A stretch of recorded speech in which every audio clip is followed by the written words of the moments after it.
Hai kids, good morning. Jumpa lagi dengan Mem Lydia hari ini. Mem mau bawakan cerita, kalian sudah siap dengar ya?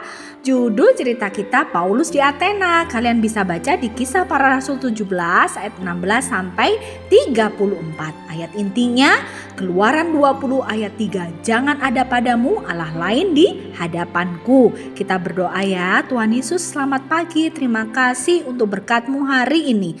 Kami siap mendengarkan firman Tuhan. Tolong kami mengerti firman itu dan melakukannya di dalam kehidupan kami. Terima kasih Tuhan Yesus. Di dalam nama Tuhan Yesus kami berdoa. Amin.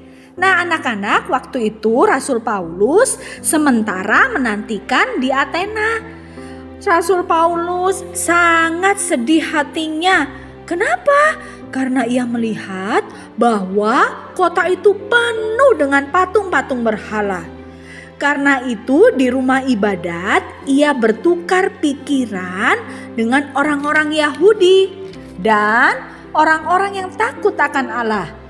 Dan di pasar setiap hari dengan orang-orang yang dijumpainya di situ. Dan juga beberapa ahli pikir dari golongan Epikuros dan Stoa bersoal jawab dengan dia. Dan ada yang berkata, apakah yang hendak dikatakan si Peleter ini? Tetapi yang lain berkata, rupa-rupanya ia adalah pemberian ajaran dewa asing. Sebab ia memberitakan Injil tentang Yesus dan kebangkitannya. Lalu mereka membawa Paulus menghadap sidang Areopagus dan mengatakan, bolehkah kami tahu ajaran baru mana yang kau ajarkan ini? Sebab engkau memperdengarkan kepada kami perkara-perkara yang aneh. Karena itu kami ingin tahu apakah artinya semua itu. Adapun orang-orang Athena dan orang-orang asing yang tinggal di situ tidak mempunyai waktu untuk sesuatu selain untuk mengatakan atau mendengar segala sesuatu yang baru. Kemudian Paulus pergi berdiri di atas Areopagus dan berkata, hai orang-orang Athena, aku lihat bahwa dalam segala hal kamu sangat beribadah kepada dewa-dewa. Sebab ketika aku berjalan-jalan di kotamu dan melihat-lihat barang-barang pujaanmu, aku menjumpai juga sebuah mezbah dengan tulisan kepada Allah yang tidak dikenal. Apa yang kamu sembah tanpa mengenalnya, itulah yang kuberitakan kepadamu. Kata Paulus kepada mereka, Allah yang telah menjadikan bumi dan segala isinya, Ia yang adalah Tuhan atas langit dan bumi, tidak diam dalam kuil-kuil buatan tangan manusia. Dan juga tidak dilayani oleh tangan manusia, seolah-olah ia kekurangan apa-apa.